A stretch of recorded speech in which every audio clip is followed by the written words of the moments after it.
Greetings, fellow investigators, and welcome back to our video podcast, Into the Darkness, where my friends and I play the Call of Cthulhu role-playing game. I'm your host, Tom Rayleigh.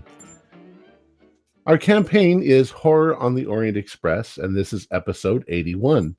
I'm your game master, and Jeff Wilkins will be giving the recap.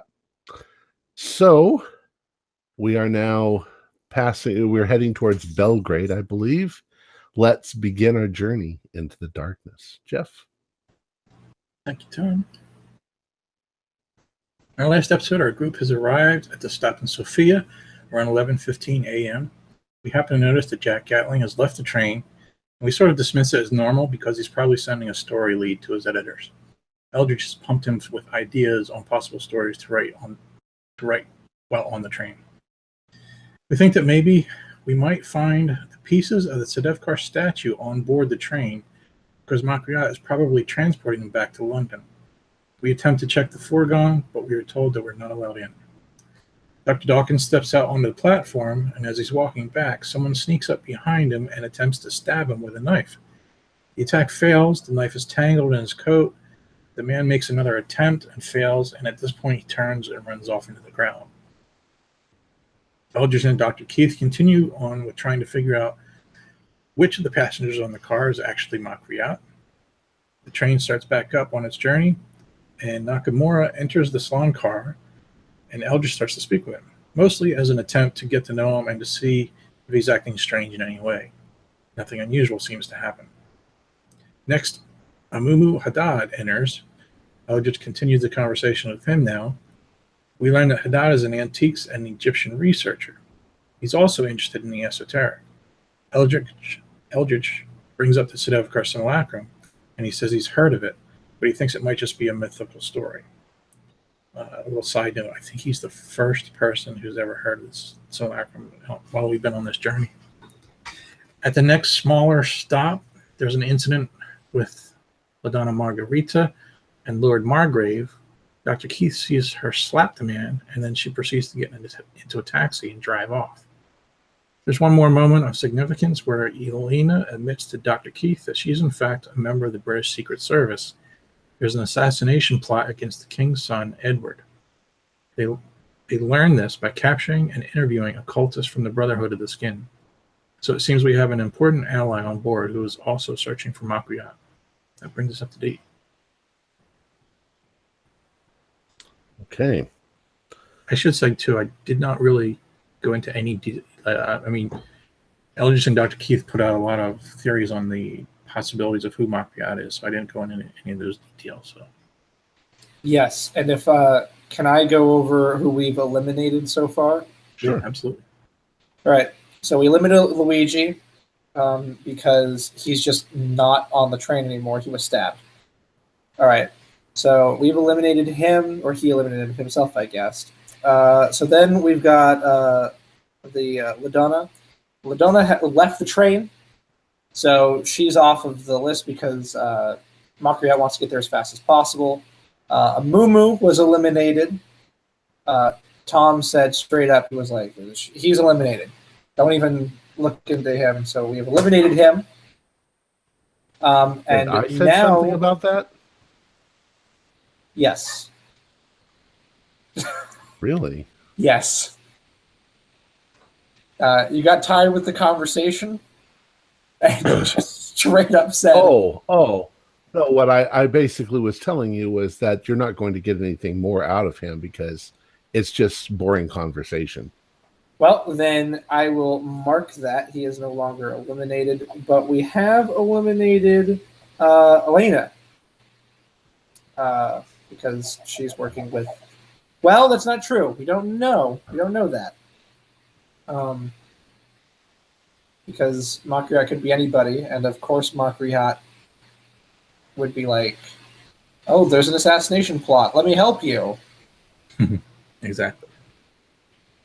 So I think that we should keep that in mind, because Elena was in the room. Well, but hold on. Elena was in the room with Dr. Keith when the body fell.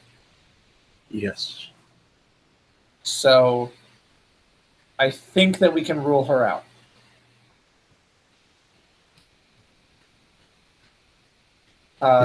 come to a conclusion on Nakamura? No.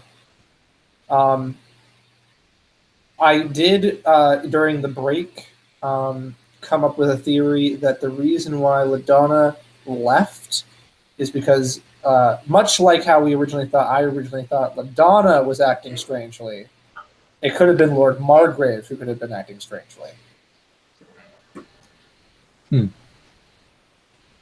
So, so Nakamura and Lord Margrave are still top of the list.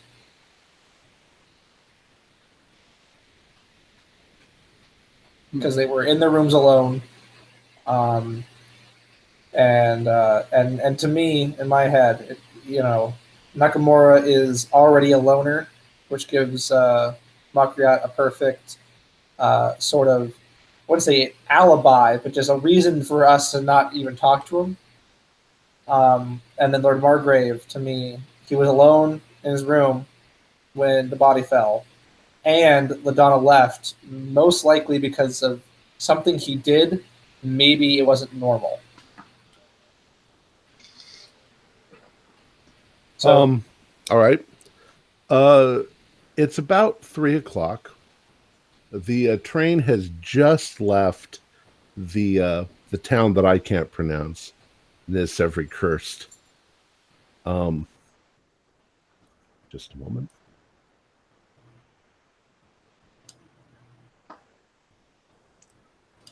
For those of you who wanted a quote from me, as I usually do in the beginning, I have a cold and I forgot to do it. That's where you saw LaDonna storm off in her taxi. Margrave had come back into the dining car, and he's over by the bar with Gatling. And after a few minutes of that, Margrave knocks back a couple of shots and heads to his room. And Gatling has a sort of a shit-eaten grin on his face. And he comes over towards where you guys are sitting. And he's like, well, I am going to get a lot out of this trip. He says, first I've got whatever's going on over there. And he sort of glances over at Goring and where Goring and the other people are. And he says, now Margrave wants to spill the beans on LaDonna. And it's going to be quite an evening of interesting conversation.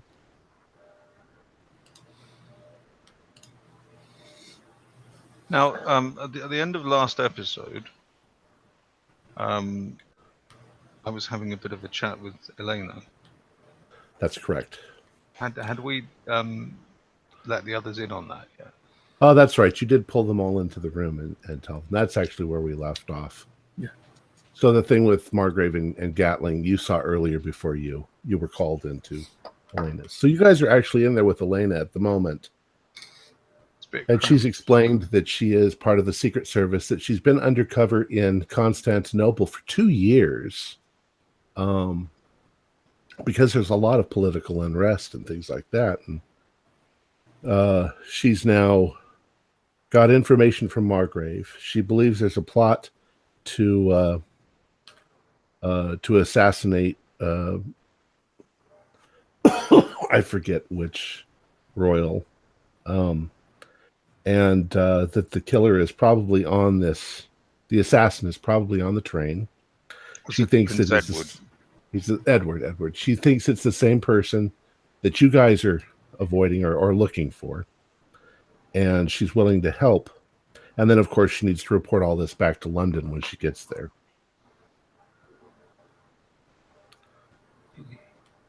Well, in that case, I'll reiterate what I said to the party earlier for her benefit. That as far as we know, this was all a last minute thing for Makriat, and he didn't plan this. So this journey on the train is the weak link in his plan.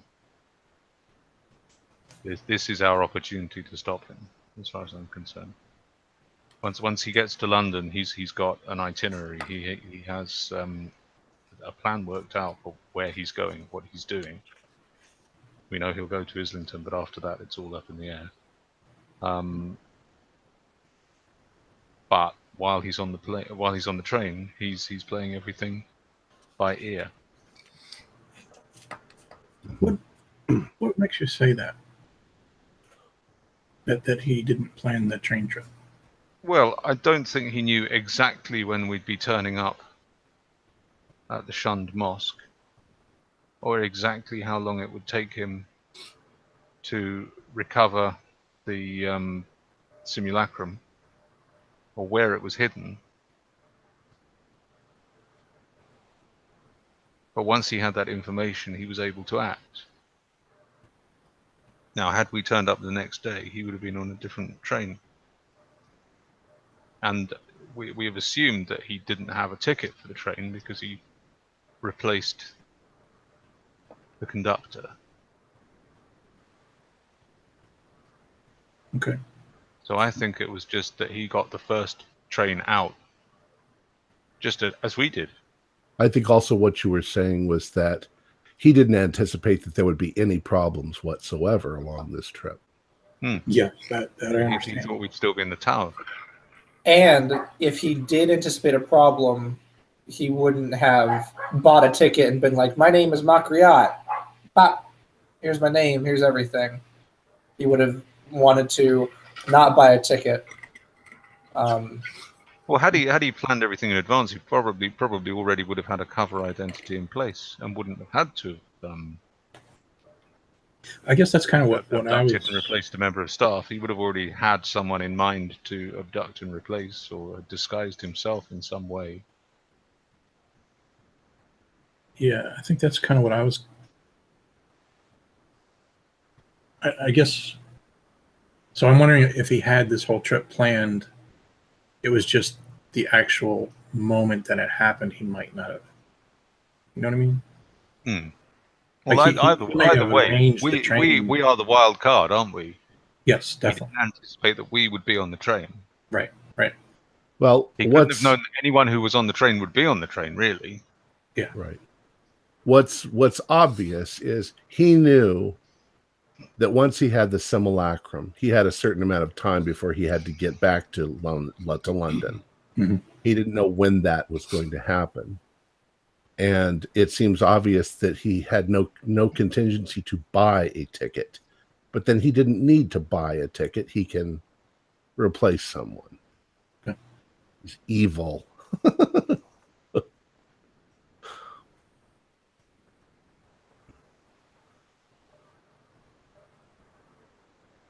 Does Elena have any opinions? Has she? Well, hasn't seen him? she's not sure about all of the supposed supernatural things, and she's referring mainly to the Brotherhood of the Skin and the things that they do. But it's from whether he's a religious fanatic or not, she believes that Edward's life may be in danger, and so stopping him, she's British, she's going to do it. It's her job,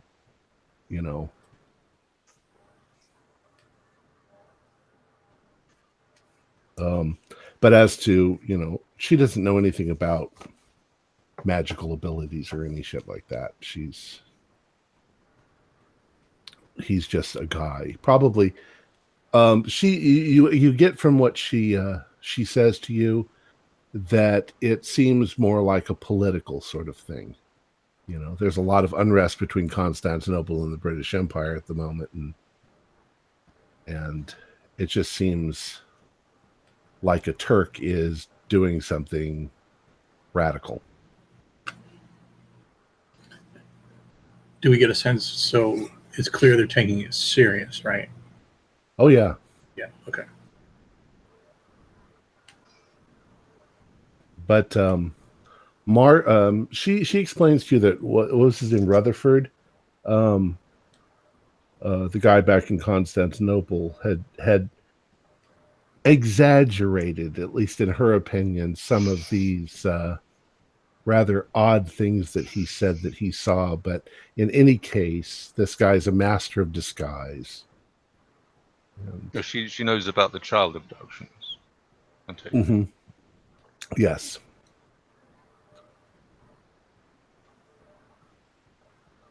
On the And strength she of knows, that, and she knows at least in part the story that you told Rutherford. Is it Rutherford? I think it's Rutherford. The Lord High Commissioner, or whatever he was. Oh,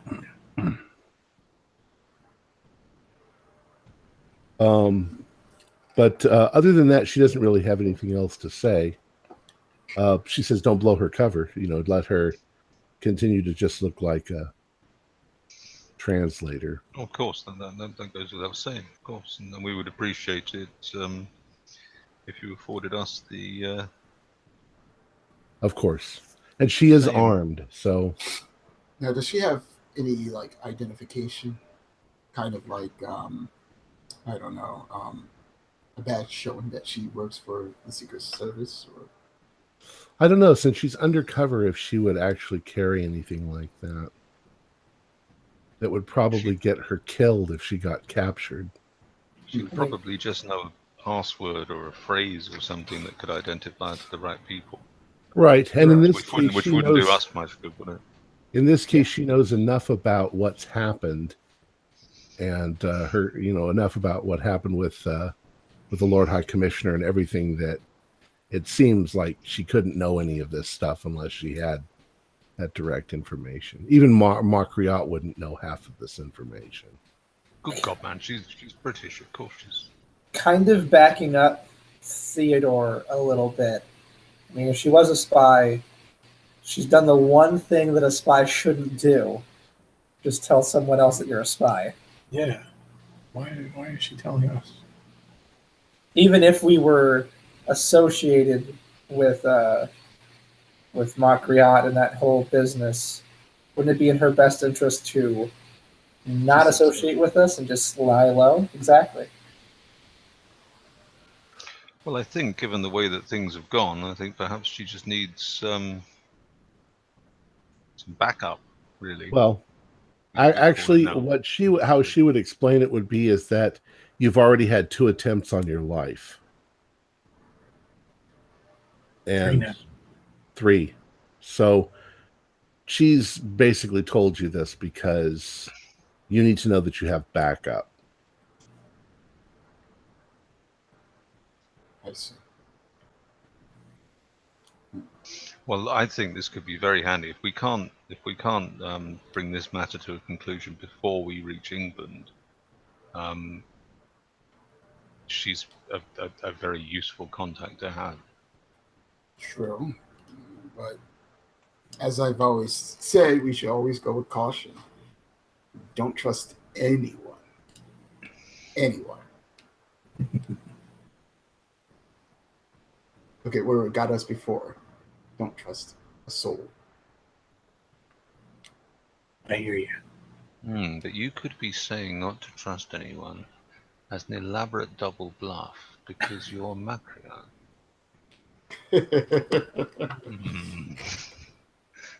Would you? Dr. Elizabeth, do a luck roll. Uh-oh. Oh, God. Dr. Duggan's going to stab you.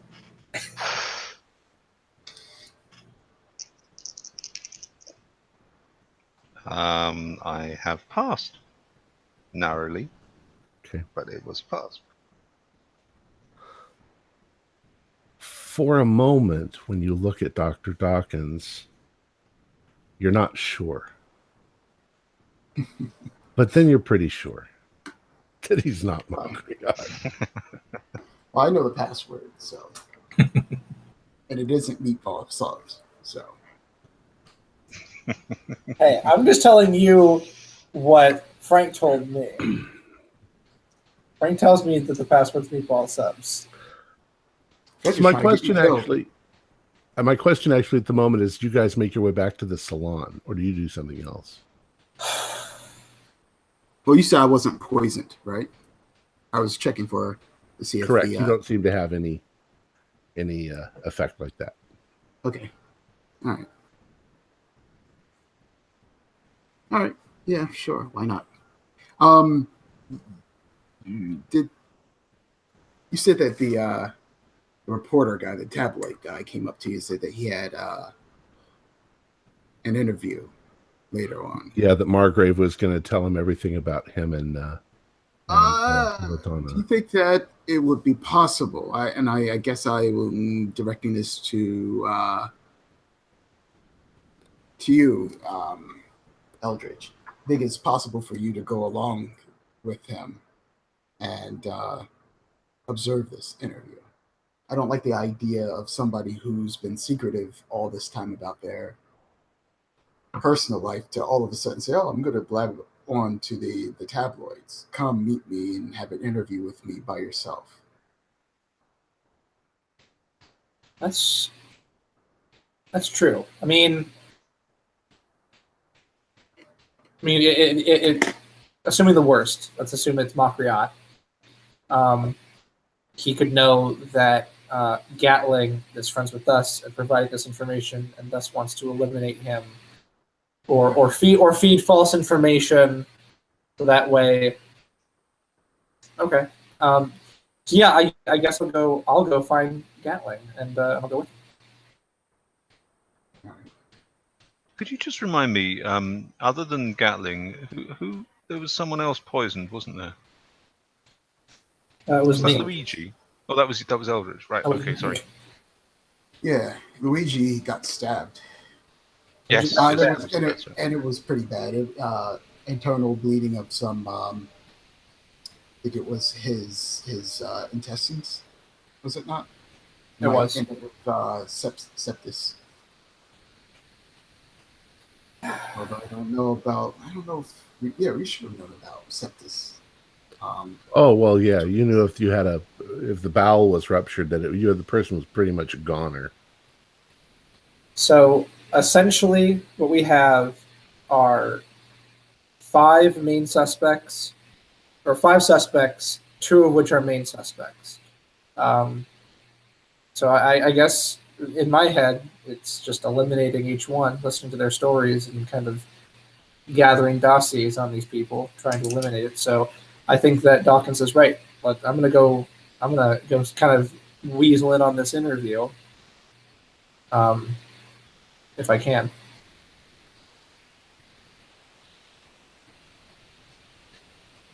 Okay. So what are the rest of you going to do? Go back to the salon?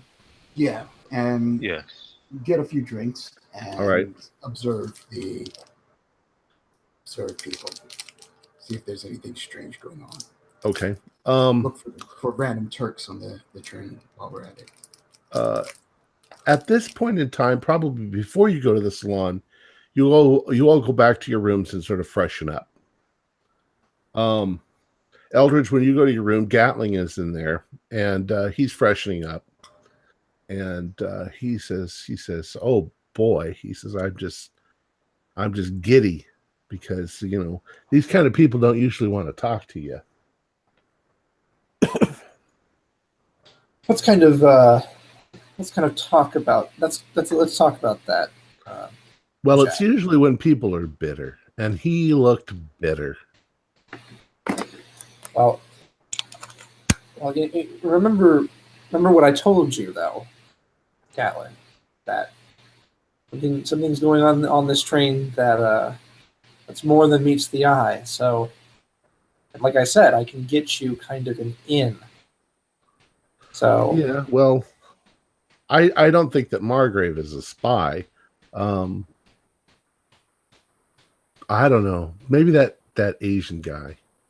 Oh. But perhaps I can sit in on the interview and provide you with some interview questions that would do as nice like bullet points in an article with the Boston Bugle. Bullet points? You think that I'm an amateur at this? I don't think you're an amateur at it, no. But I think that... Dude, we can't go storming in there. A whole crowd of people, you and me. Nah, I think he wants to talk to me. We'll leave it at that. All right. But you know what? I'll come back and I'll tell you what he told me. You tell me what he told you, and make sure to take notes. I'd like to go over them before we start writing this big article. And I kind of smile at him. All right. He gives you kind of a funny look, like, what are you trying to do? Take over my, but he smiles and gives you a smile. And all right. Anyways, I'm going to assume that it's only about 5 o'clock or so that you all end up back in the salon. It's probably the easiest place for you to observe the most people. Yep. So the train is going to arrive in Belgrade at 6:43 p.m. You notice the other people on the train. You have your suspects. You know that somebody here is not what they seem to be. Right about, I'd like to know, okay, in your seating arrangement, which two of you are closest to the windows of the train?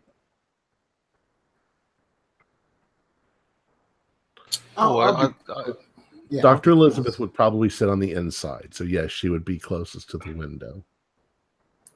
One of them. I'll sit across from Dr. Keith. Okay. And which one of you is facing forward and which one of you is facing back? I like to face the engine because otherwise I feel a little ill on long journeys like that. I do too. Yeah, I have to face forward.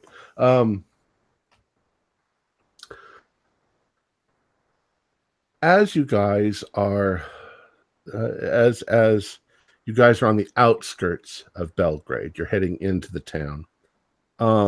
You've been going through some rather beautiful country.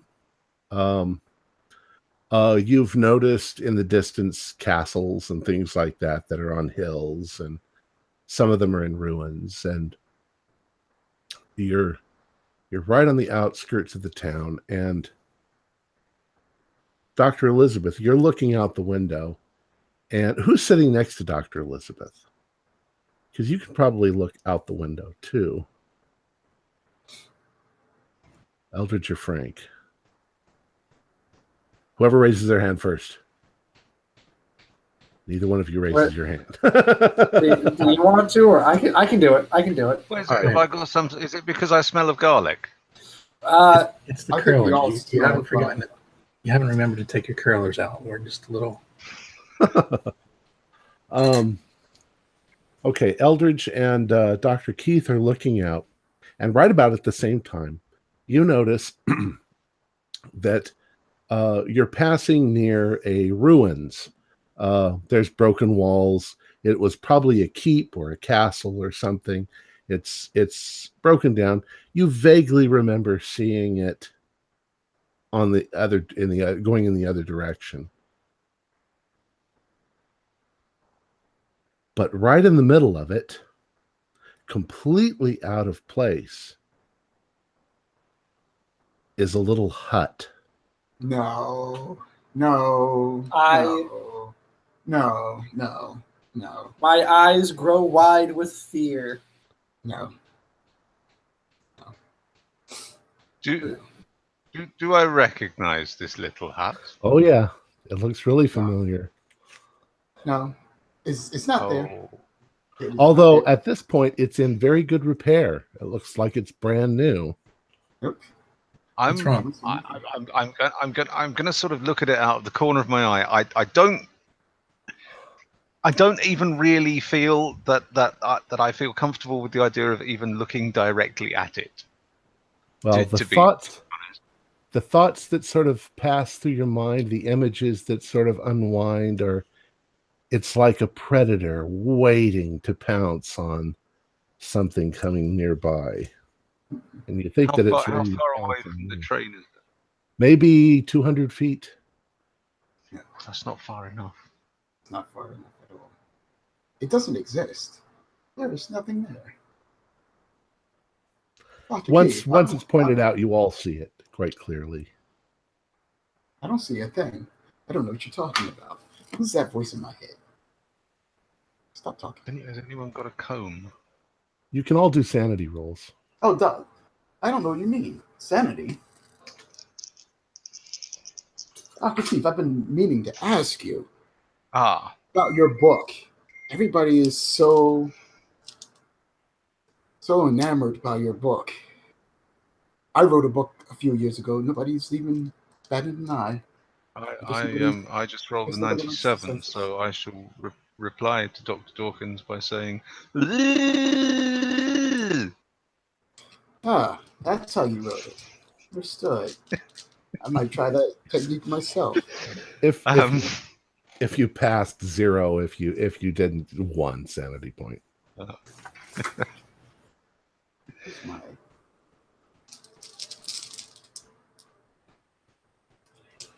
Now, Belgrade is a big city.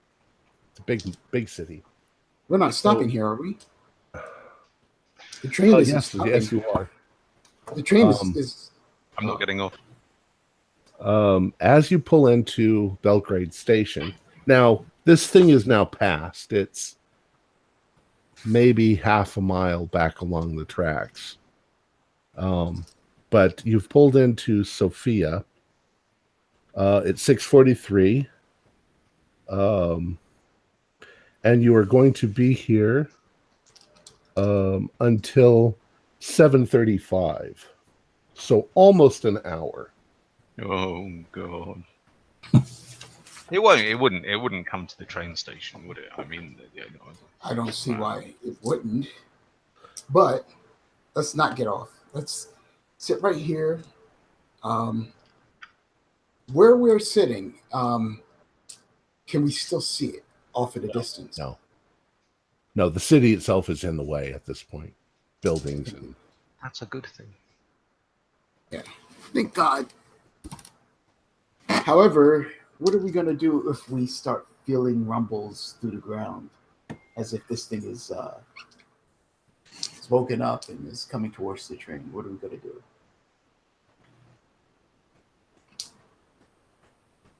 Run. Where are we going to run?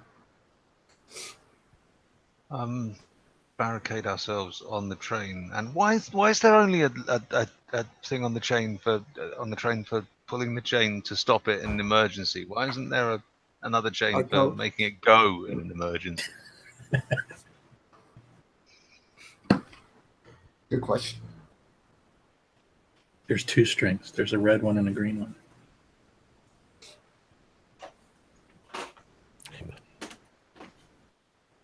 Sorry. Twice, if anything happens. Okay. So we're not moving. Well, we should be fine in the city. We're heading away from the hut. Don't you remember that the hut could move towards us? Look, I think we're safe as long as we don't see any black chickens running around. That's true. I give Eldridge a look. As long as there's no chickens. As long as there's no chickens, we're fine. We're safe. You know what? As much as, for luck's sake, I might even ordering chicken for dinner tonight and have steak. Just you order it, and then a little black head pokes out the top and just looks right at you. Can we pause for just a moment? I've got to do something really quick. I'll be right back. Good, now that he's gone. He's either going to go to the bathroom or he's devising a plan to screw us over. I think it's both. I think he bought a pet chicken and he's going to bring it on the screen. Oh, God. Hold it up to the camera to freak us all out.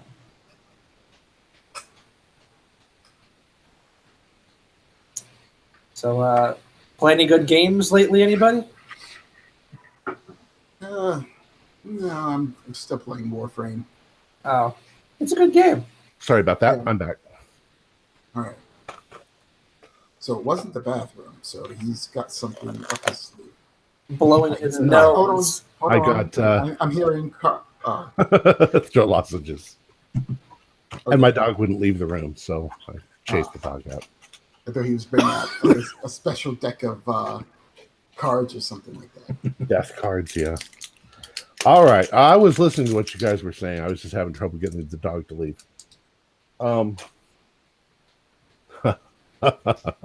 So you guys have decided not to get off the train. Yep, we're sitting right here. All right. As you're sitting there, you see people getting off the train, of course. And Belgrade is pretty crowded, even this time of night. So there's a lot of people on the platform. And Eldridge, go ahead. You said what time was it? 6. Where'd my page go? 43. 6:43. So it's 6:45 by now. Okay. What am I doing? Am I making a roll? Yeah, you really don't need to make a roll. You're sitting there, and you said what you just said a moment ago. And no sooner than you say that, then you can see that there is a fucking black chicken on the platform looking up at you. What? The fuck is that? I point right at it. What's it doing? Don't acknowledge it. Do not acknowledge it. It does not exist. You're telling me that a black chicken is pretend that you see nothing. We're talking. We're talking about playing poker tonight.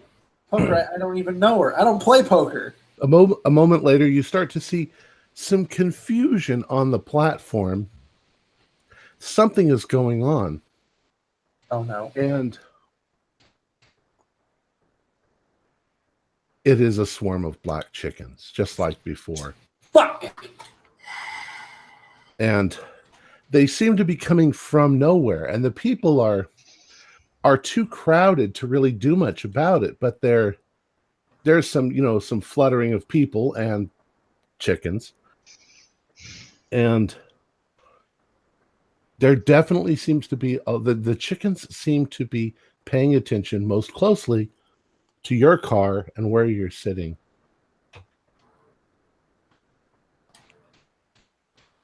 It's the Baba Yaga's curse. Oh, bloody shit. So Have we got... Has the dining car got a supply of peri-peri sauce? Perhaps we could ward them off with that. What did we do to ward them off in the first place? Do you remember? Did we... Or did we ever run away? We just ran. We just ran away. We just ran. We hid in a shop. It's the bites. Well, there definitely seems to be a fairly high concentration of birds right where you guys are, and not other places. In fact, people have now kind of moved away from them because they're astonished at these chickens. But the chickens are all turned towards you guys and staring at you. But that seems to be all that they're doing. Craning my head a little. Can I? Is there anything else further down the platform? There's nothing else coming other than chickens. Well, it seems kind of hard to tell, but you think that this is where they're concentrated. As long as nothing comes, it's not drawing any attention, people. As long as a giant black tree with an old lady riding it doesn't start chasing us down the track, I think we'll be okay. Well, chickens aren't very intelligent. So tell that to the chicken. I'm going to pretend that I can't see them in the hopes that they will assume that they are invisible. Yeah. I recognize a military pattern when I see one. This is a military, like, you may say they're not intelligent, but this is just a bull rush. Well, I don't think they are intelligent, but I think I have a suspicion they may be directed by an intelligence. One might say it's a coup. Frank, I hate you. Cluck off. Your choice of words is like poultry. Oh, that was foul. That was foul, yeah. I should be Please. punished. Aren't we all being punished right now? There is definitely a cold shiver running up your spine. And the chickens are especially disconcerting because chickens are not normally predators. And so they can't really look straight forward. So they're all looking at you like this, with one eye on you. Where's Colonel Sanders when you need him? Well, about this time, you start to notice a few platform guards, or whatever you'd call them, people who work there, trying to shoo the birds off. And after just a couple of seconds, it seems to work. They suddenly look like they've been released, and they sort of dissipate in all directions.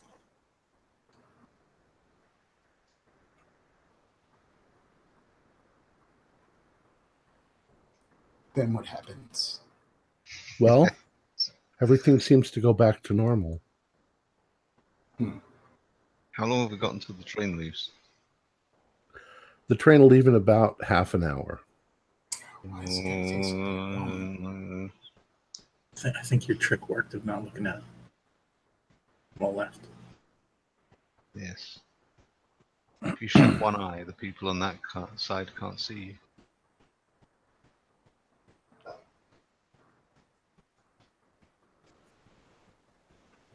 Anyway, do you want to do anything, or shall we skip ahead a half an hour?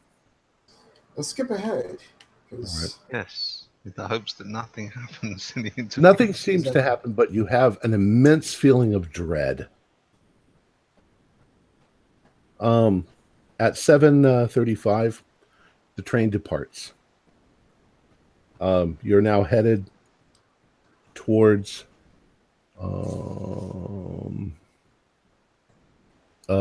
another one that's hard to pronounce. Ljubljana, I think is how it's pronounced. Ljubljana. Yeah. It's on the way. You're in the kingdom. You're in the kingdom of the Serbs and Croats. So after that, you'll be arriving in Trieste. And when do we arrive in Ljubljana? You'll arrive in Ljubljana at 3:23 a.m. All right, but it's still just a little after 7:30. Dinner is going to be served at 8 o'clock. So, are you just going to stay where you are and, or I mean, there's a dining car as well, so you can move in there. I feel somewhat nervous about having the chicken. Yeah. You gotta I order think I might have fish. Chicken of the sea. All right, so without objections, then you guys proceed to the dining car. And when you first go in there, there's very few people in there. But after a few minutes, people start to trickle in. And you see the people, your suspects, and they all take their places where they usually sit. The train is going on and on. And after everybody has been more or less seated, you notice the maitre d' hotel. He's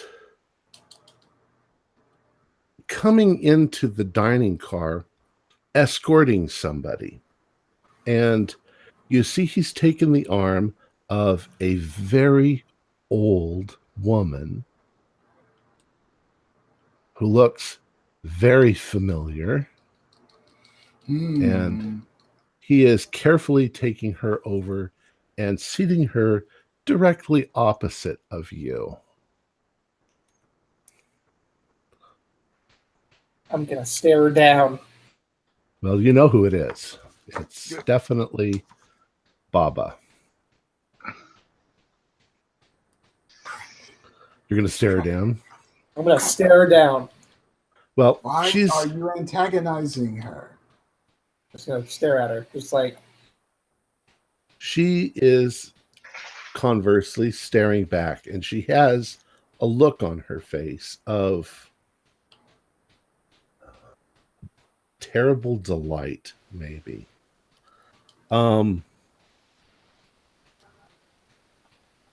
For any of you at this point who attempt to eat or drink anything, the food tastes like ashes, and the drink tastes like salt water.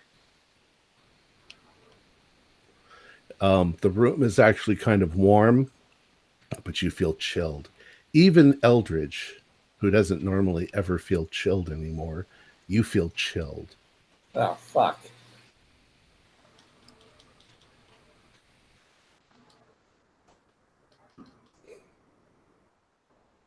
And the maitre d' comes over to you and he says, "Is there anything else I can get you?" I'm trying to think of something witty to say, but nothing comes to mind.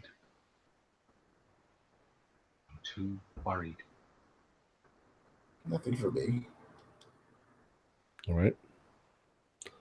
So he leaves, and Baba just continues to stare. She doesn't seem to be eating or drinking anything. She's just staring at you. How lovely to see you again. Why don't you guys do a sanity roll? Oh, God. I passed that one. We're going to be gibbering wrecks by the time we failed get to that one. London. Oh, I've passed as well. All right, if you pass, just take one. If you didn't pass, take two.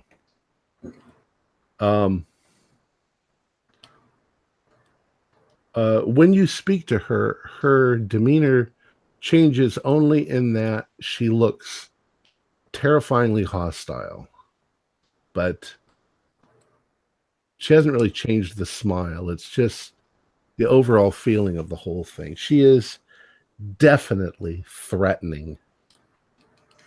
Now, why is she here? Do you think she's here because we buggered up her house, which seems to be better now, or because we stole the arm? Well, I say we stole the arm. I stole the arm. Or perhaps it's because we killed the only two other sources of her energy and she kind of sucked them up. So she's kind of out of energy. Yeah, that's a good point, isn't it? Yeah, she's not as Yeah. as she was. Well, we don't know that. We got rid of 2 lives. She still got one. She's still just as powerful, probably. I'd like all four of you to do spot hiddens.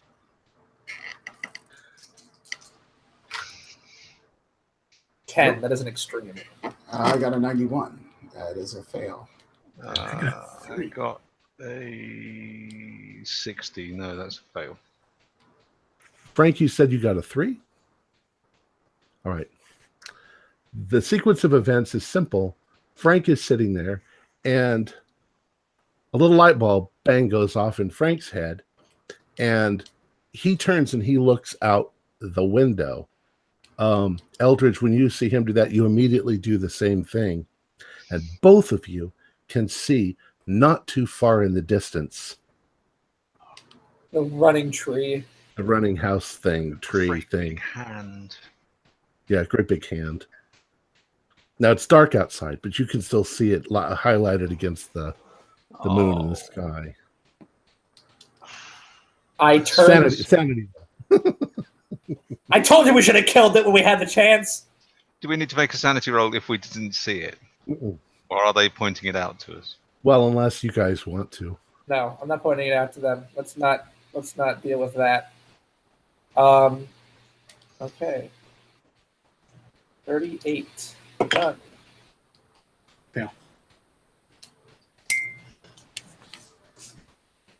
I turned back with her with fear in my eye. Like it's very visible because I was the only one who saw it the last time, and I'm seeing it again. Okay. And now she's just smiling, glaring at you. Is there something we can help you with? The smells from your table also become repulsive. Looks like food. Smells awful. Nobody else in the room seems to be noticing anything. They're just going on with their meals.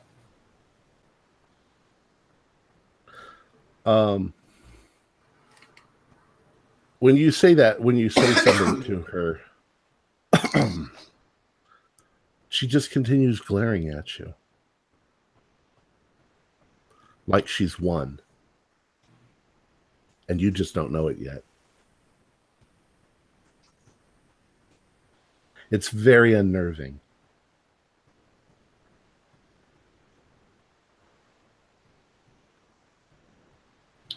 We don't have what you're looking for anymore. You do know that, right?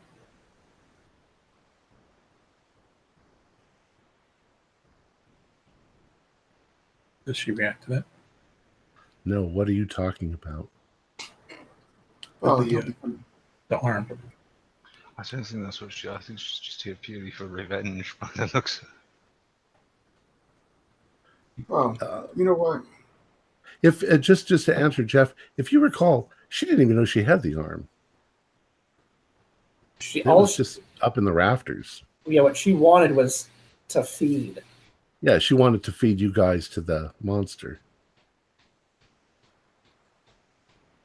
You were chosen victims. Yeah. It was just like Baba Yagas naturally are obsessed. They're like raccoons. They're obsessed with occultic objects like a raccoon is with shiny pennies. And you blew that whistle. Yeah. And wrecked everything. That we don't have anymore, correct? No, that was a one-time deal. I believe it shattered, yeah. Yeah. Well, In my mind, it's going do do do do do do do like watu.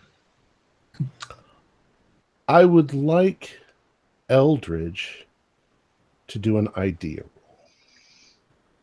no problem, boss. And 31. That's hard. Something in Russian legend sort of comes back to you. Something you hadn't thought of before. But you're asking yourself the question, if this is a powerful witch, why hasn't she actually done anything to you? She's made your food taste bad. Why isn't she getting her revenge on you? And what you recall from the old legends is they have an aversion to iron. That's right. She's And like you guys a are riding on gigantic iron rails on an iron train. She's like a fairy, basically. Kind of. They also, if I remember correctly, they also have an aversion to silver because it's a holy metal. Most things are, and like vampires and werewolves. Running water as well. Remember, the house stopped at the running water, or did it? Did the house stop at the running water, or was that the vampires? It was the creature. It was the house. Yeah. It was the house. Now, but I don't recall anything about the Baba Yaga in anything that I've looked up or read about her. Because when that happened, I did a lot of looking through. I don't remember reading anything about running water, but I know salt. I know silver. I remember iron. It's essentially just like holy metals and stuff like that. Well, salt and silver we have with us at the dining table. And she doesn't seem to be any affected by the stuff on the table in front of her. Could she be an illusion? That's a possibility. Has she said anything? No, she just glared at you. And there's And there's we're two noticing things that going on. Well, you can see that when she's smiling at you with her almost venom-like teeth, that she's trying to frighten you. But you can also see there's a great deal of anger behind it. She wants you guys to suffer. And this may just be the beginning. I'll offer her some wine. Would you like a glass of wine while you're waiting?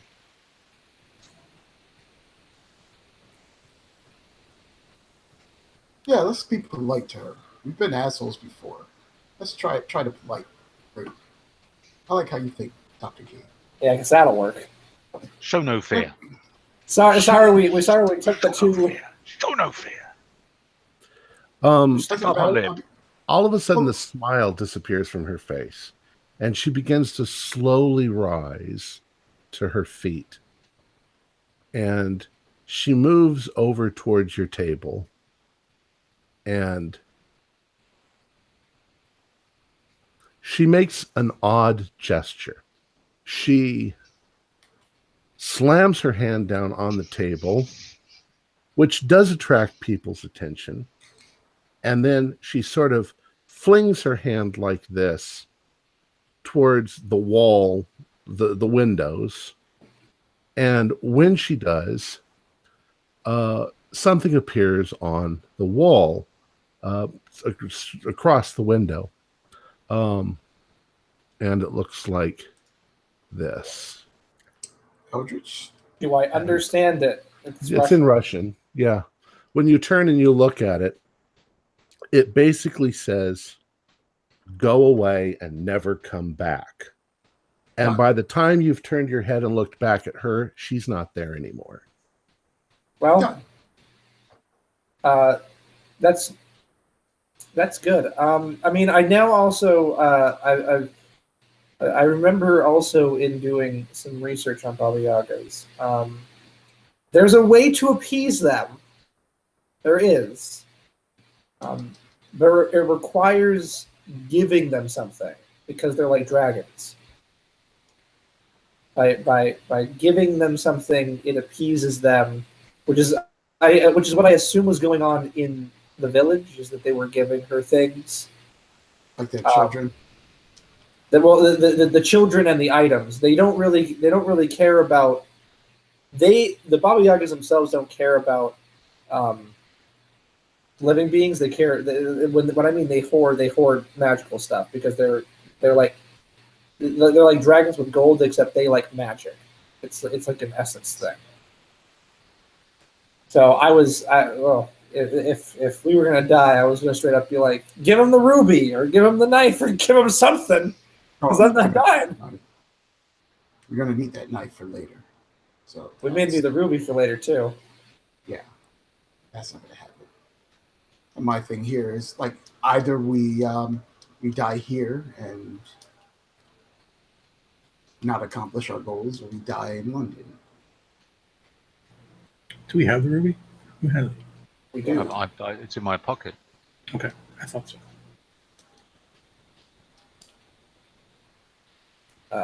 I mean, I could have given her the horsehair ring, but I don't think that would have done anything. The horsehair ring you're talking about from that Duke? Yeah, because it was. Yeah, I still have that. The teleportation thing. I don't think that would have been something that she would have been like, oh yes, give it to me. Like I think she would have been like, oh, I have 10 of those. Or maybe Tom's over there laughing.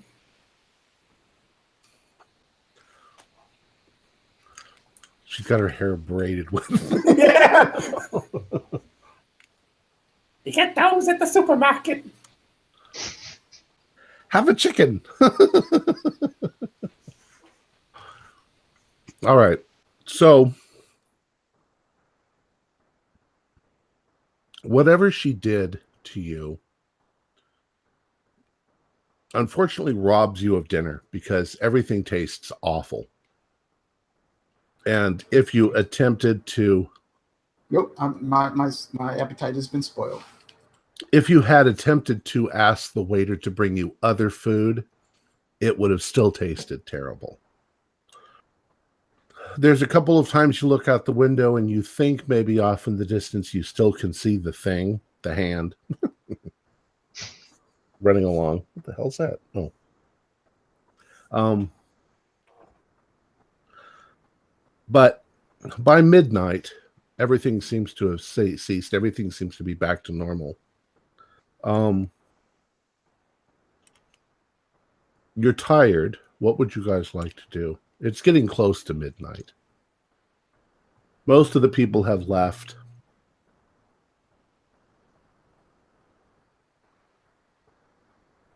Few people still having some late night drinks. Whom are these people? I have something I want to discuss before we go to bed. I'm wondering, should we come up with a plan when we arrive in London, or just play it by ear? Well, I anticipated that we were going to make a beeline for his shop. We know where his shop is. We know what town. Yeah. Speaking of which, how many more hours do we have left? What's our time on the clock? I told you not to pay any attention to that. Yeah. I mean, judging by Well, are you making good time? As GM outside the game, you guys have been you've been doing a lot of role play. You are really only on the second day, and it's going to take 4 days to get there. Okay. So past midnight, you are now going on to the third day of your travel. So we're near. So we've still got 2 days. Okay. Are we going to try to beat him there to the shop? Because we need this scroll as much as he does. And if we can get it before he does, like, we might get a bargaining chip. But the whole thing is we can't. I'm not bargaining with that asshole. We're gonna use it. We're gonna use it, and then we're gonna destroy it after we finish using it. Well, but we don't know if by us using it, it removes it entirely from us. He has to do it every 100 hours. We do too, don't we? That's what I believe. In my head, and I sigh when I say this, in my head, our only option is destroy the scroll, and we all die. And nobody gets it. Nobody gets it. He dies, and we die, and that's it. It's the end of it. But you guys have families. I don't. Perhaps all of us don't need to die. Well, I think that we also, like I said, we don't know if by us using the scroll, if we have to use it every 100 hours, if we use it, it also applies to him, because if he does it, we don't know. He may not know everything about this. I mean, he seems pretty familiar with it, but like I said, we don't really know anything about it either. We don't know what its actual purpose even is. That's an option, but I would say let's hold that as the last option. Because things tend to reveal themselves as this plays out, and we tend to learn more, and as we learn more, it may not necessarily mean the end of anything. I shrug. No matter what, no matter what my intention is, we're not. To me, I'm not going to make it out of this alive. If I do, I mean, that's great, but I don't think I'm getting out of this.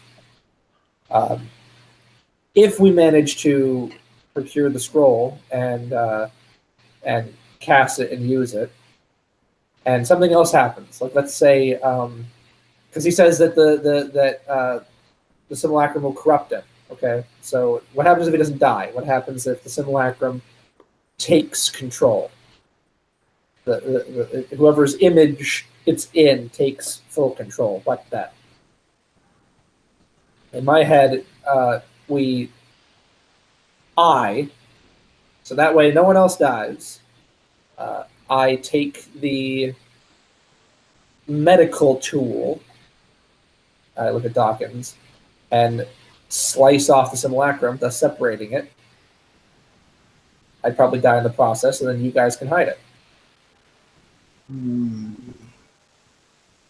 Because if you remember, that was the way that they removed it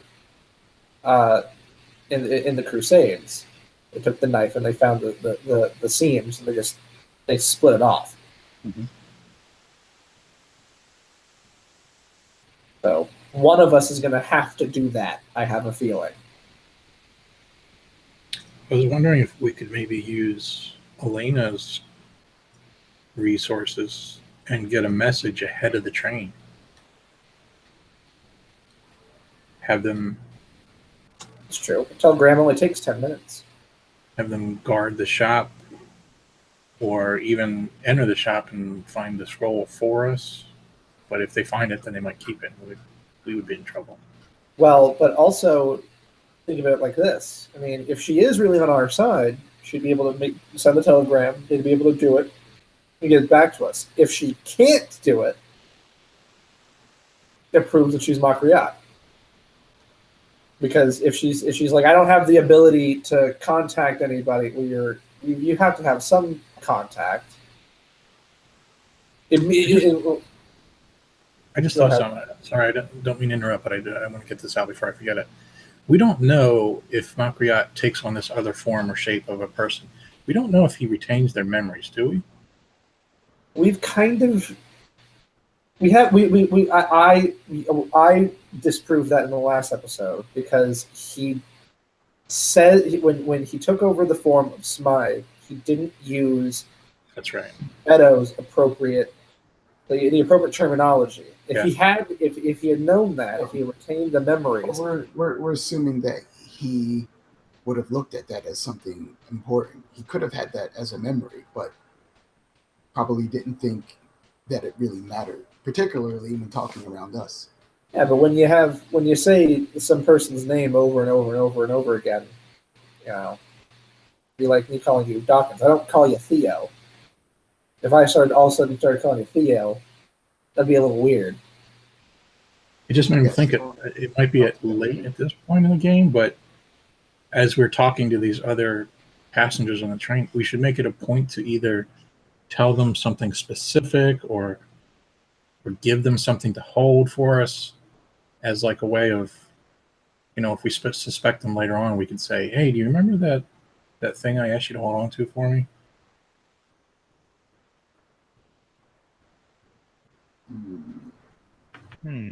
Or just telling them a story. You remember that time I told you that story about? That's actually not a bad idea.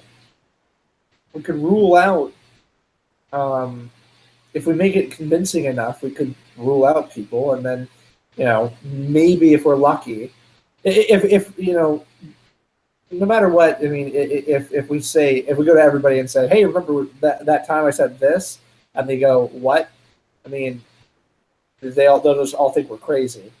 But what if we say, hey, remember that time I said this? And they go, oh yeah, I remember when you said that. And we didn't actually say it. Mm-hmm. It'd be a way to rule out everybody and be like, okay, it was you, because I never said that to you. Frank, do a luck roll. Oh. Mm-hmm. 21. That's a pass. Okay. You suddenly recall something that was completely insignificant way back at the beginning of this journey, which really was only 2 days ago. You seem to recall there was a moment, we didn't actually play it, but I'll say that you're remembering this, that there was a moment when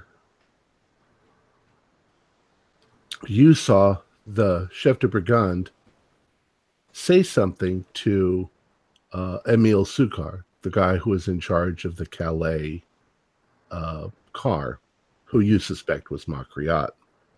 He said something to him along the lines of, "What's wrong with you today? Pull yourself together."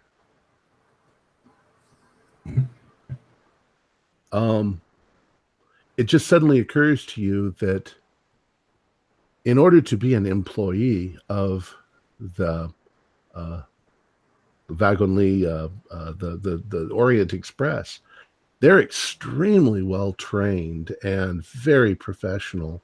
And you also recall that there was a spy that you had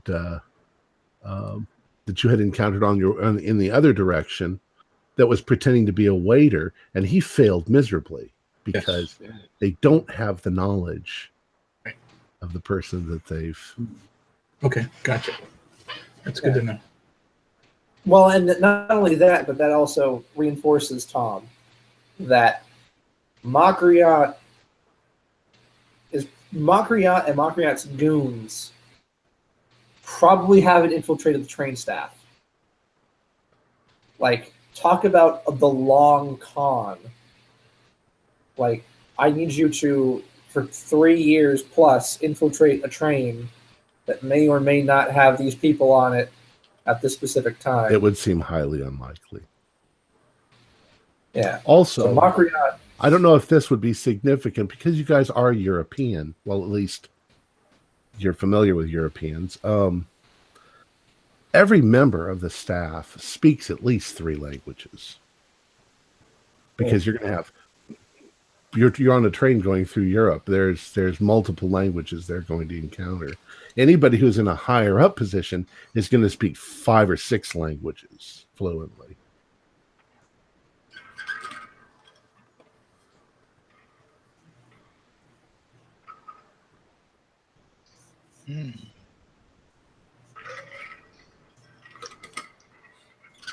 Of course, you don't know if Makriot speaks 5 or 6 languages.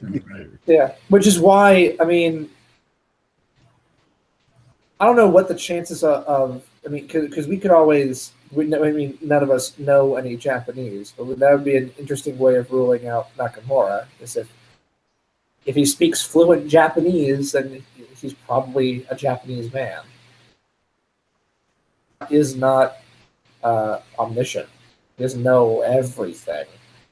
He's a man. He's a smart man, and he's a careful man. But he made mistakes that we just failed to look at. We just kind of glossed over. In that respect, bluffing your way as a gossip columnist would be quite easy. True. As would minor politician. No one's talked to him about politics. Arrow. Yes, and we haven't talked to the couple. We haven't talked to the couple either. We haven't seen if there's anything strange or weird. Like I said, there's about 5 or 6 suspects, with 2 like logically being all the stars are right with them. It's like they were alone. They weren't traveling with anybody else. There's no way of knowing. There's no second party that they're attached to. That would have been like, oh, he's acting weird. We don't know them. Their occupation is kind of nondescript, like aristocrat. An aristocrat can do anything that they want. And the businessman, like, what does he sell? Does he sell? Does he buy? Is he a venture capitalist? Is he in industry? Like, what does he do? So, to me, the stars are right with them, with those 2, with Margrave and Nakamura, because it's just like everyone else was probably with someone. Mm-hmm. Like, Gatling was in the room with me when someone was thrown off. Elena was with Dr. Keith. Luigi was stabbed. We haven't ruled out Harrow. He was alone when the body dropped, and he's now alone in his room. Mm-hmm. So there's that possibility. But I think it's highly unlikely that it's Elena and Gatling. I'm not saying that it's not them, but I'm saying it's highly unlikely. Because it wouldn't make sense. How would Makriat have gotten into the room, stabbed them, drugged them away, thrown their body into the cold, and then walked back into the room? Mm-hmm. Like, there has to have been blood. He took their skin. Mm-hmm. So I don't know. I'm up for anything. Apparently, Amumu is now back on the list. So my talking to him didn't work. So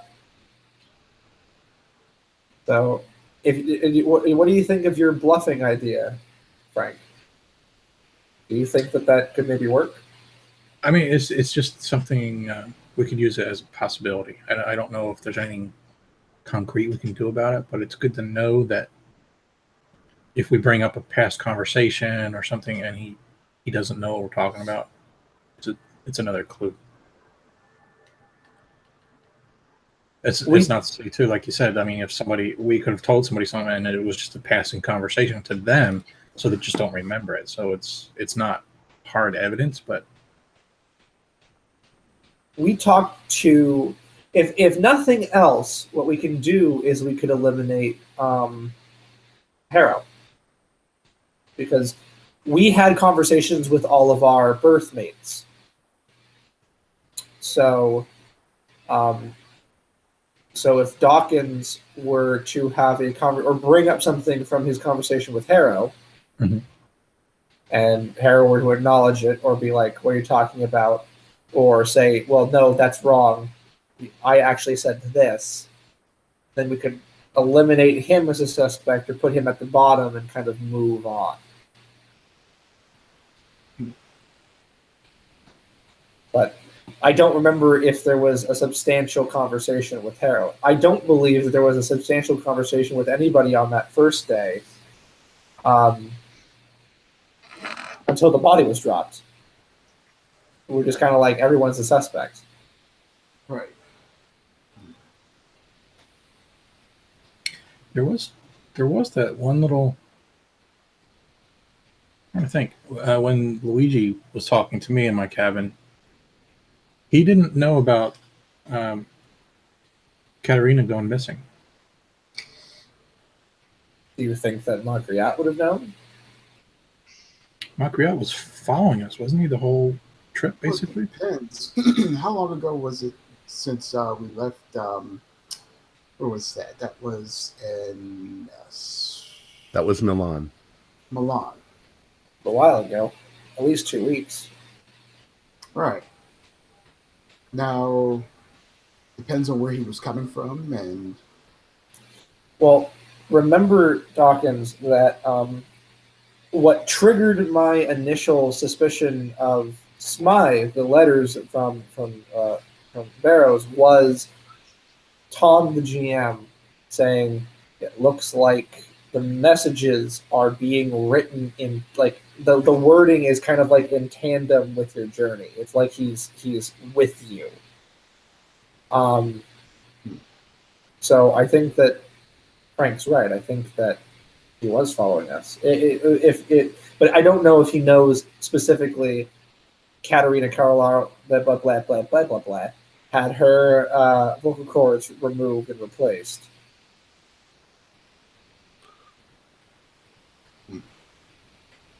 And that was in all the newspapers. And if he was a top opera singer himself, I would think he would have heard about it somehow. Well, I mean, I know that the disappearance was what was big news, but she was also found. And I mean, that probably was in the news. She probably doesn't want to talk, though. She still has the voice of a 7-year-old man. That's probably not in the news. Right. Because he was anticipating, like, oh, Because think about it this way. We've throughout our travels, we've always been checking the newspapers, and had something like that, something as large as that, gotten into the news, we would have seen that as well. So I'm not defending him. I mean, I'm still suspicious. I mean, he's off the train now, but still, I still hold the suspicion there. But it is likely that, just like us, well, we know, but if we didn't know about Katerina, we would have never heard about it because it was never in the papers. Something like that, particularly with a celebrity that large, would like to keep things like that under wraps.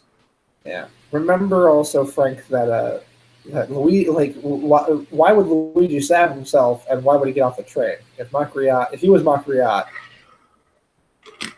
he would want to be on the train. I examined the wound myself. That was a lethal blow. Yeah. Even if you we stopped the bleeding, or you tried to staunch the bleeding a bit, but where the wound happened, he's going to die of blood poisoning soon. So It's just a couple of other things just along the same lines. A question might be is, why was Luigi in Constantinople? Most likely he was on vacation. And if he was on vacation, he may have been there for a month. He may have never picked up a newspaper and looked at it.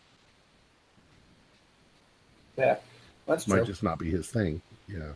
The major thing is that he got off the only means of transportation that can take him from point A to the destination he needs to go. So he's definitely not Macreat. Do an idea roll, Thomas. Or Oh, is he? unless he learns how to fly. 39. I passed. Yeah. Is this the only form of transportation?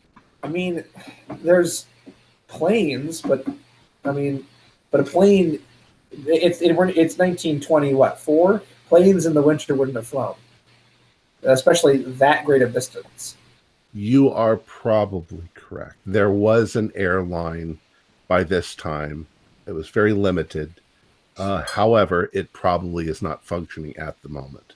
And even if it was functioning, air travel was very unreliant, because they'd have to go, okay, we're going to go here and make a stop because you've got to fill up for gas, and then here, and then here, and then here. It's a straight line, but they still have to stop. The other question is would it be possible to drive the entire distance? Well, he still will have to catch the ferry in France, wouldn't he? Yeah. Yes. And how long would it take? In Calais.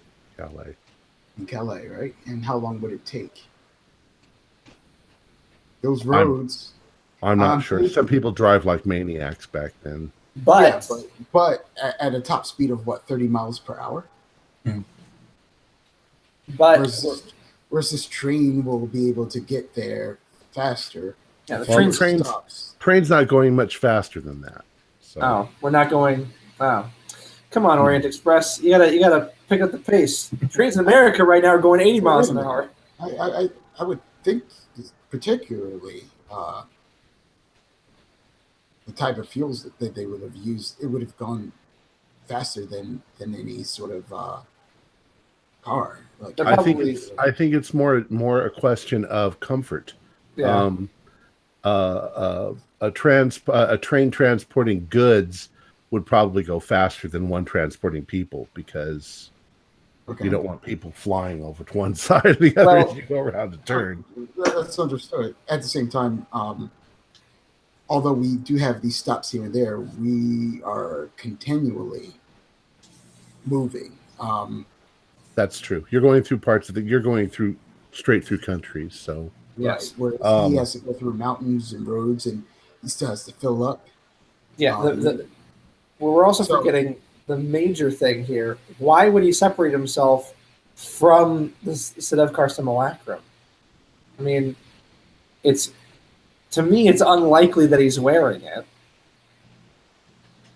So if it is in the foregone, why would you separate yourself to drive that distance? Doesn't make sense to me. Because we know the baggage will get to the destination. But what happens if he's delayed? Well, let's stop for a second. Rather than discuss that kind of a question, I think considering what's happened to you in the last couple of days, he's on the train. Yeah, he's on the train. That's what I'm getting at. He's on the train. But we can eliminate the people who are off it. For now. But I think that that's a good point, Frank. If Makriat was following us, he would have known intimate details about what happened.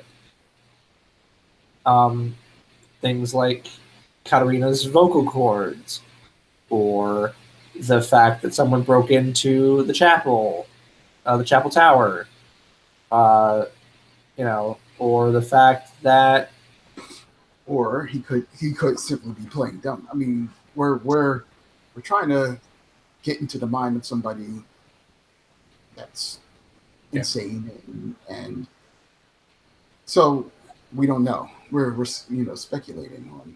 I don't know. I don't think he's insane. I think he's. You don't. I think he's crazed. An insane. What's the password again?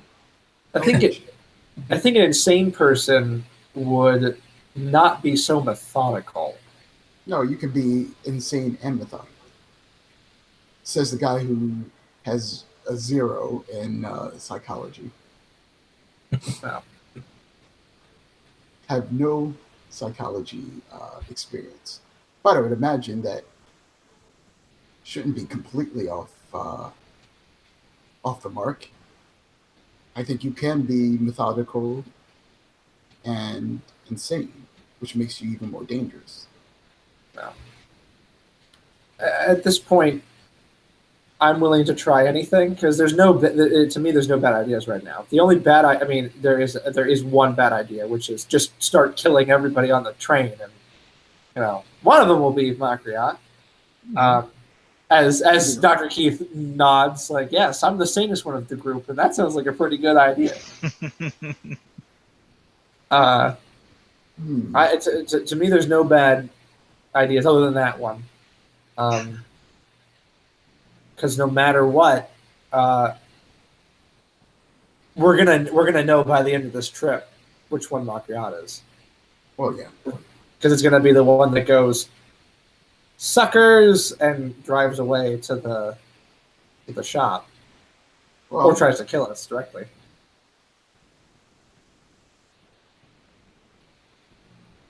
True.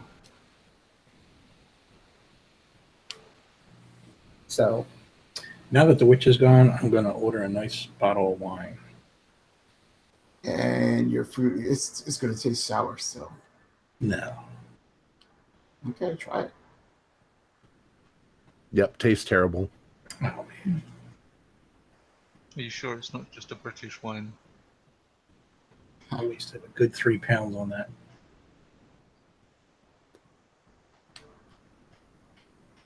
At this point, you guys are exhausted. You guys Yes. are mentally strained. Yes. You can barely keep your eyes open. All right. Should we set up watch? Probably just all going to fall asleep anyway. Yeah. You may as well just go lock yourselves in your rooms. And Yeah.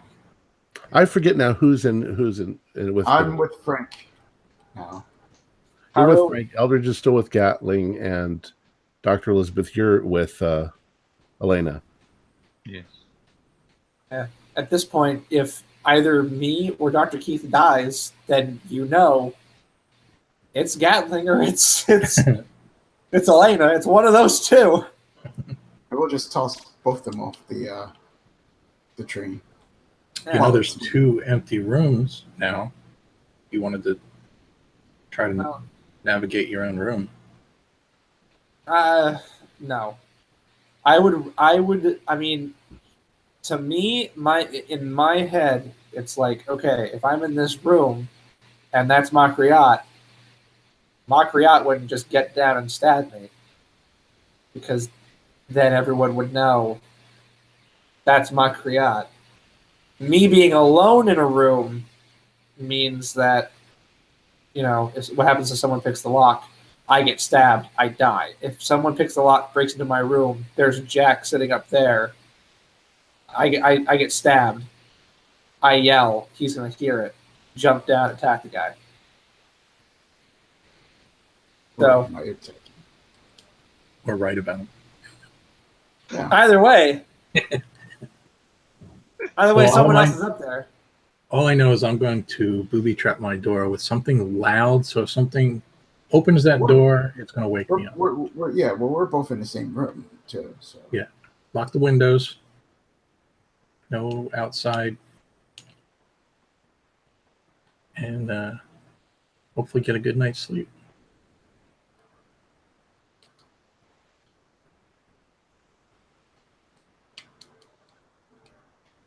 So you're all going to bed? Yep. All right.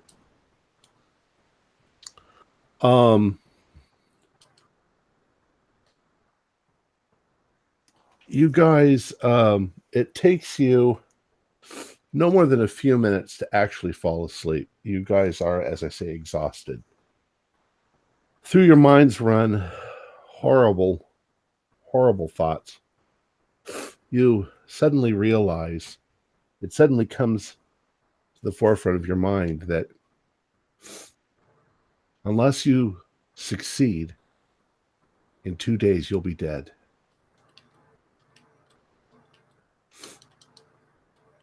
Three days, you'll be dead. For sure. And that's heavy on your minds. You are asleep. And your dreams sort of drift towards it seems like you're in a country somewhere and there's water. You're standing next to a river, and the river is flowing strongly, dangerously strongly. And you're afraid that if you move, you're going to slip in the mud and fall in. And then you do slip, and the water splashes around you. And as you fall beneath the waves, you suddenly realize that you're not able to get up to the surface. And you don't know why, but you've put your hand over your face like this. And you want to take your hand off, but you can't breathe. And you're underwater and you can't breathe. And all of a sudden, rather violently, you wake up in your bed, and there is something across your face about the size of your hand. It feels like skin, and it is keeping you from breathing. Do a sanity roll. Pass. All right. If you pass, do 2 points of sanity. If you fail, did anybody fail? I got a 09, so I passed. Okay. If you fail, do a 1d4. But in any case, you realize there is something attached to your face. And it's not my hand. It's not your hand. And it's not heavy like a hand. It's like a big flap of skin. Oh, boy. So you are panicked.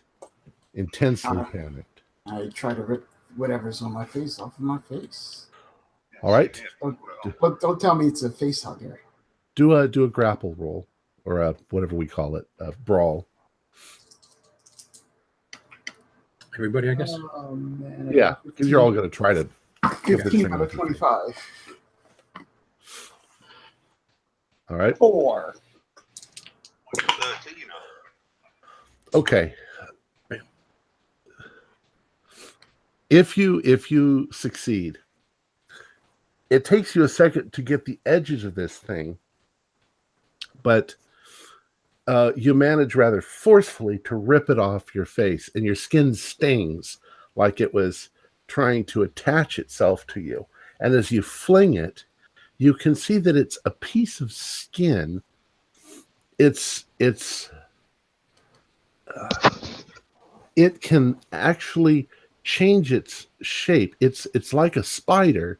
It's got multiple little skin fingers. Not really fingers.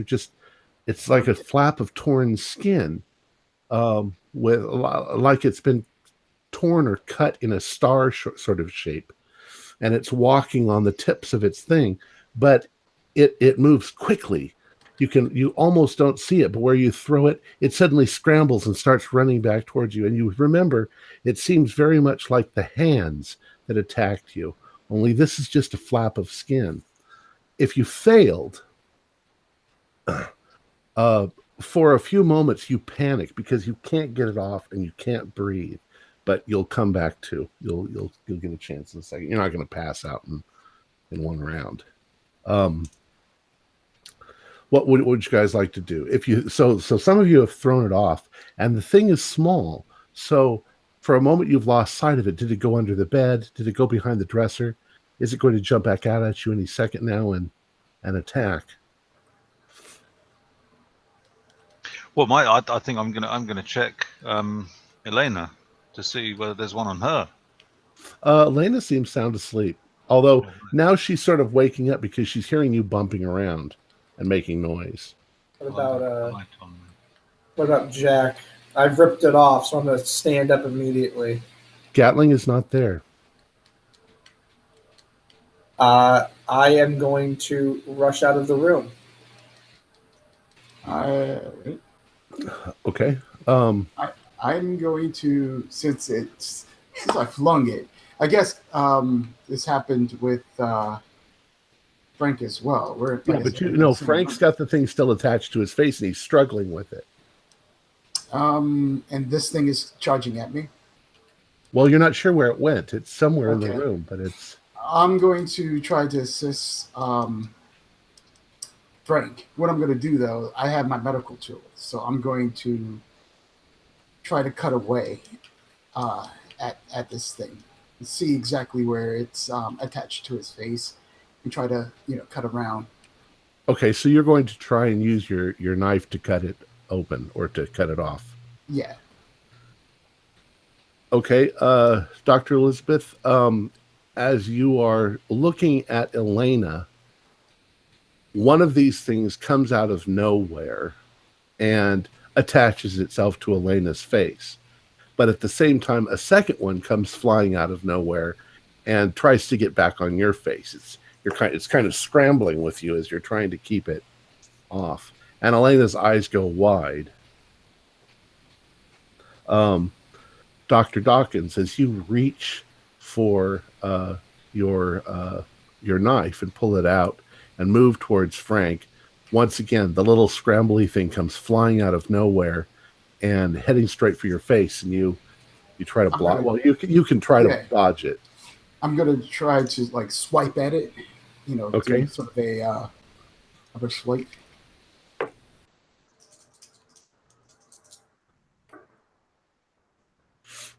All right, that is a fail. 38 out of 25. So no, I didn't. Okay. It doesn't attach itself to you again, but it's crawling all over you, and you're not able to get at it with your knife. Frank, go ahead and do another brawl to see if you can pull it off your face. No? All right. So at this point, you've sort of fallen down onto the bed, and you're trying very hard to pull this thing off, but it's every time you pull a piece of it off, another piece comes and attaches itself. Eldridge, you've run out into the hallway, and just as you do, you see the thing scramble from under your bed and leap up into the air towards your face. I guess I'm just gonna swat it back because all this thing is gonna try and do is just try and jump on my face and it's gonna rip it off. I have no time for that. I have to find Catway. All right, try. What would that be? Like you're trying to do a grapple. Do a roll. Yeah, fight roll. Okay, what is my brawl? 60. I got 49. Passed. Okay, I got a 21. Yeah, so it leaps up and you try to hit it and it attaches itself to your hand, but it's trying to scramble up your arm to your face once again. Oh. Let's see. Doctor, let's see. Let's go back to Frank. Frank, go ahead and try to pull it off again. This time, do a strength roll.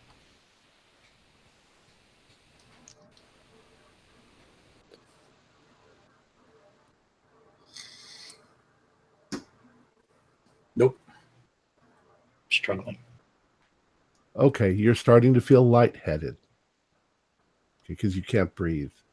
Dr. Dawkins, what are you going to do? Where's this thing crawling up at? It's scrambling up in front of you, once again trying to get to your face. I'm going to try to stab it again. Okay. And that is an 18. All right. Basically, you slice it in half, and the pieces just fall to the ground. All right. So now I'm going to. Well, you can see Frank lying on the bed, and he's starting to turn blue.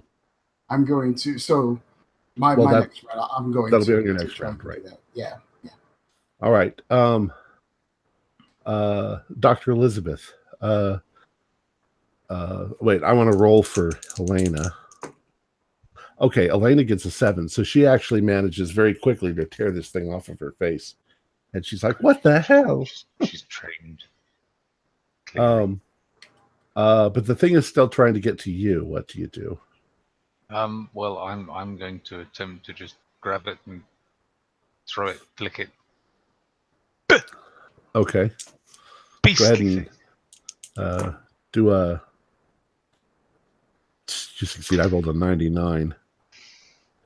I rolled a 22 out of all 25. So you easily knock it off as it leaps at you. But now once again it's somewhere in the room, but you don't know where it's. Well, I'm going for the large knife I obtained earlier. Okay, Eldridge, you can hear everybody in these rooms right around you struggling with something. You know they're probably going through exactly what you're going through. Everyone or just our rooms? Well, you're just right in front of your rooms. You don't know. It could be everybody on the train, but at this point, it seems like it's just the people in front of you. All right. Well, I love you guys so much, but Gatling is kind of my focus right now. So as this thing is rushing up my arm, I'm literally just like banging my way down the hallway, trying to walk or run while trying to get this thing off of me. Okay. Go ahead and roll for, let's say you're trying to dodge it. So I'm trying to dodge it. All right. What's my dodge? My dodge is 50. I got a 50. Okay. So it doesn't manage to attach itself to you. You keep throwing it off. That's good. Dr. Dawkins. Yes, sir. You were going to try and cut the thing off of Frank? Yeah. Why don't you go ahead and you really wouldn't need. I would like Frank. I want Frank to do what would we call this? I want to see if Frank panics as he's running out of air. and Oh, makes it very yes. difficult for you to. That would probably be like a power roll, which Yeah, represents, willpower. like, That makes sense. willpower. Yeah. It's funny you say that because I'm thinking from Frank's point of view. So he was sleeping. He wakes up in the middle of the night. He's got this thing trying to strangle him. And then all of a sudden he sees Dr. Dawkins rise up from the bottom bunk and he's holding the knife. The knife. And he's coming at me with the knife. Did you not just see me cut the one thing in half? I don't know. I'm trying to get this thing off of me. Yeah, I don't know. He's freaked out. Also, the question is it just covering the mouth or does it cover our eyes as well? Just the mouth and nose. Just give me any ideas. Willpower, you said, right? Yeah. Wow. That's a fail. 75 out of 50. Okay, so Dr. Dawkins, he is struggling. I'd like you to do a grapple or a brawl. You're really trying to grapple him. Or what about a dexterity roll? But you hate those. I do. Besides, well, I mean, I guess it will be a grapple if he's like struggling against me. But if I'm trying to delicately like cut this thing from his face. Geez, you could cut Frank's head clean off and then just put it back on. I just happened to jerk the wrong way. Oh yeah, that's true. So it doesn't matter. So it's up to you. You want me to do a brawl or like a grapple or dex? Yeah, just you're trying to hold his head steady so that you can. So we'll call it like a grapple. It's an 05. Okay, so you manage very quickly to pin his head down straight and slice the thing at least across the mouth so that he can breathe. And as soon as you do that, it dies. It's dead, or it just becomes flesh. You can hear the others struggling in the other rooms too. Well, you hear somebody out in the hallway. All right, so I'm like, don't know, but let's look into this, and I'll run out the door. And as you are running out of the door, you see that there's another one that's been sliced into. So no, I'm not a bad guy. But thanks for having the faith in me, Frank. Thank you. Well, as you open the door, you see Eldridge there too, trying to get down the hallway. Do I hear them? Yeah, you see them now too. You made an awful racket too when you destroyed the silverware that I had piled up in front of the door. Oh, I immediately shout when I see them. Gatling's gone. I'm just shouting that so that everyone in all the rooms can hear. Dr. Elizabeth, there's still one in your room. Actually, there's still two in your room. Let's just say that rather quickly, you guys make easy work of them and kill them, whatever they are. And you can see, once you've done that, they kind of shrink down a little bit. Each one of them would have been maybe about that big, but it could sort of stretch, but they're shaped more or less like stars, maybe 7-pointed stars. Ooh, heptagrams. I wonder. He must have harvested them from somewhere. Or perhaps they were something to do with his accomplice, the other Turkish man. Well, I'll check on Elena and make sure Elena's all right. Well, she's obviously shaken and like, what the hell is this? You see now what we're up against.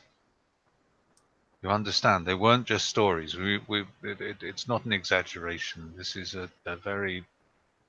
Well, you've seen it now. You've seen it. She says, but it's only skin. How? You're saying this is magic. Well, I don't believe in magic. Neither do I. But that's it's the best word we have for it. Let's just say that is just simply a word. It's a word that people have used down through the ages for whatever science or technology this is. But whatever it is, you can see, you've seen with your own eyes that it is very definitely real. I'm loath to use the word magic myself, but it seems the only term that's really fitting. About this time, because you guys are making noise, most of the other people in your car poke their heads out. What's his name?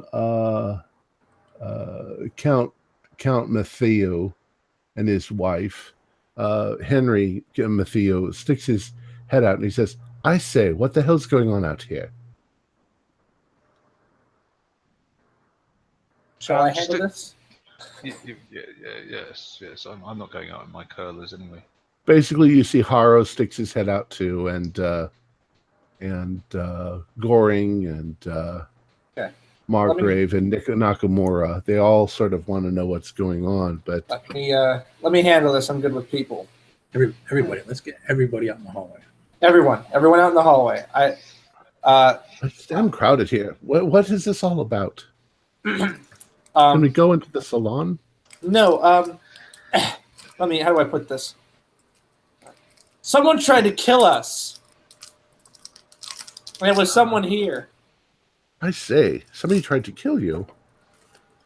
Someone tried to kill us. I turn to Frank and I say, "Where's Gatling?" Is he the only one we don't see at this point? He is the only one that seems to be missing. No, he might be in the bathroom or he might be in the salon. I kind of look at Frank and Dawkins and I say, "You two stay with them and just kind of field the questions. I'm going to look in the bathroom, and if he's not in the bathroom, I'm immediately going to go and just scour the entire place." He couldn't have left. He's somewhere. You shouldn't go alone, though. You should go with him, Dawkins. I'll go with him. All right. Me and Dawkins will go, which means that Keith and Frank can field the questions because I literally just said, "Someone tried to kill us. It's one of you people." So you guys can deal with that. You're welcome. All right. Let me say two things. One is that the people in the hallway, they ask questions, but people see what they want to see and don't see what they don't want to see.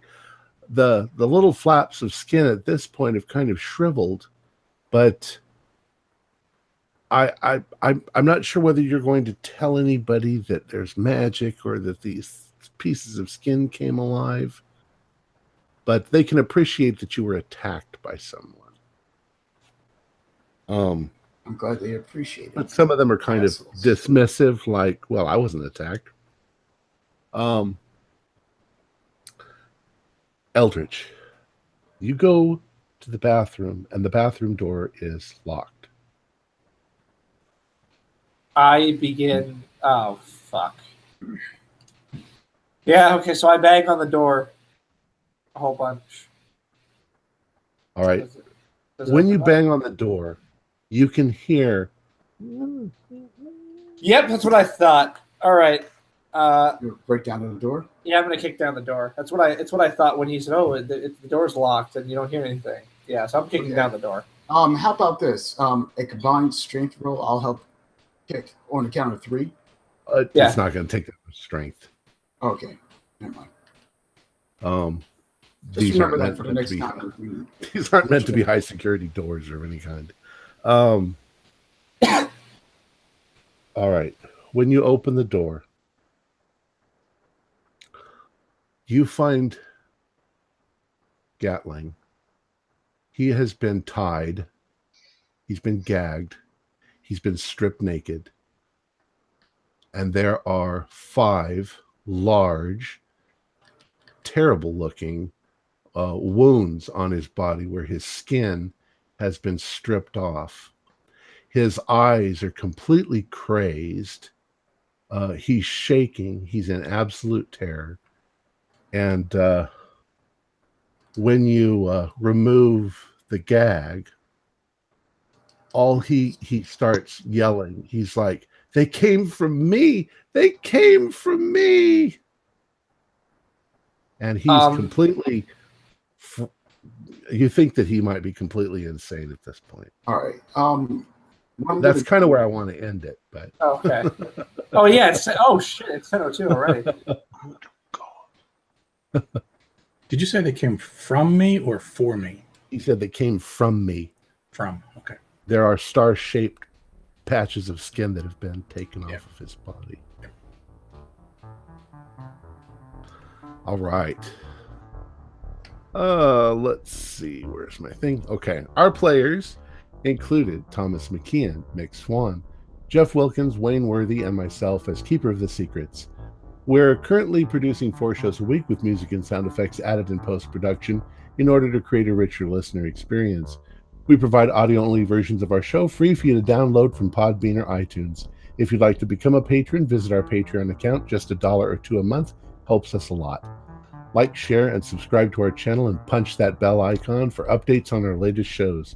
And leave us some comments. We love hearing from you.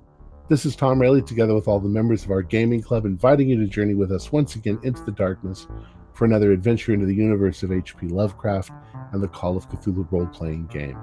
Until next time, good luck and good gaming.